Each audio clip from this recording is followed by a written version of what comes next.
If I Ran for President, written by Cathrine Stier, illustrated by Lynne Avril.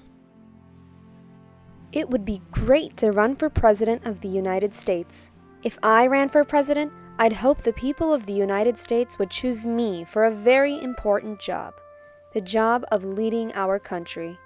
And I'd hope to follow in the footsteps of past presidents such as George Washington, our first president, Thomas Jefferson, Theodore Roosevelt, and Abraham Lincoln.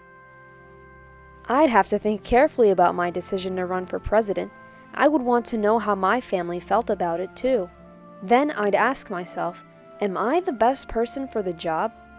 Am I ready to work very, very, very hard for my country? Do lots of people believe in me, and will they help me run for office? If I could answer yes to all those questions, then I'd declare my candidacy.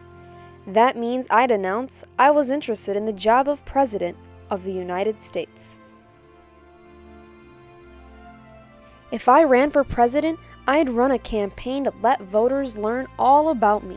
People who thought I would be a good president would donate money or time to help. I'd hire people to work on my campaign too. Campaigns can make a candidate famous. Soon, my name or face would appear on signs, buttons, bumper stickers, and t-shirts. I'd even star in television commercials. If I ran for president, I'd work with my political party. That's a group of people who share the same beliefs about how the country should be governed. They support candidates who uphold those ideas. The two major parties are the Democratic Party, their symbol is a donkey, and the Republican Party, their symbol is an elephant. There are other parties too, called third parties. But the people besides me would want to be president. The Republican and Democratic parties must choose whom they'll support in the election. In some races, like Iowa, the parties each hold meetings called caucuses, where members pick their favorite candidate. In most states, party members hold an election called a primary. Caucuses and primaries show which candidates are popular with voters and who might have the best chance of being elected president. The first primary is held in New Hampshire in the winter before the presidential election. I'd be sure to visit there, but I'd have to bundle up. In the summer before the election, the political parties announce their candidate for president. The major parties make this announcement at meetings called conventions. Each state sends delegates to the convention. Delegates vote for the candidate who was most popular in their state. A convention looks like a big celebration full of cheering and chanting, balloons and confetti. Millions of Americans watch the excitement on TV. By the time of the convention, everyone usually knows which candidate will be chosen, but the delegates still hold a vote. If my party chose me to run for president, I'd make a speech to get everyone excited about helping me win. I'd tell the American people about my platform, my plans and ideas for our country. My running mate would make a speech too. That's the person who'd be my vice president if I became president. If I ran for president, I'd be invited to debate with other presidential candidates.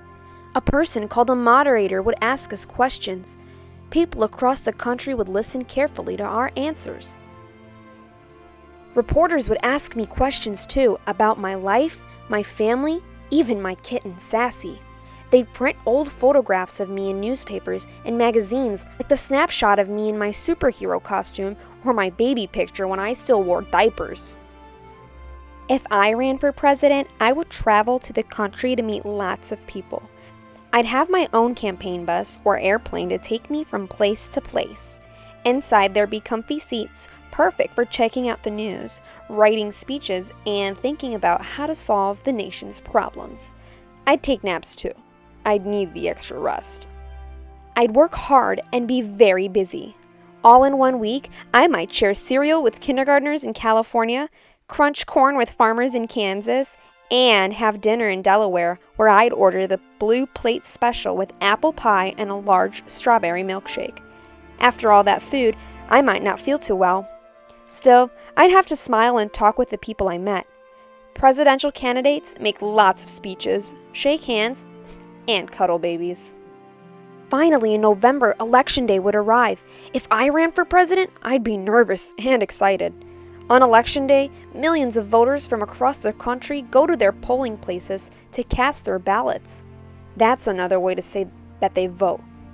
In our country, people vote in private. No one but you knows how you voted. But I know I'd choose my favorite candidate. Me.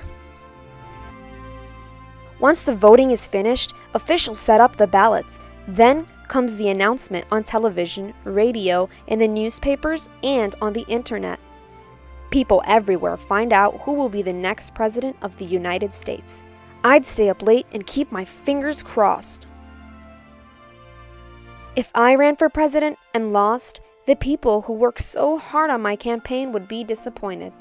I'd be disappointed too. Still, I'd be proud that I had taken part in a free and fair election. I'd make a telephone call to offer my best wishes and my support to the winner, our next president. But if I won, wow! On January 20th, I'd say the words of the oath of office and be sworn in as president. On that day, my inauguration day, there'd be a parade and a fancy ball. Then I'd move into the White House in Washington, D.C.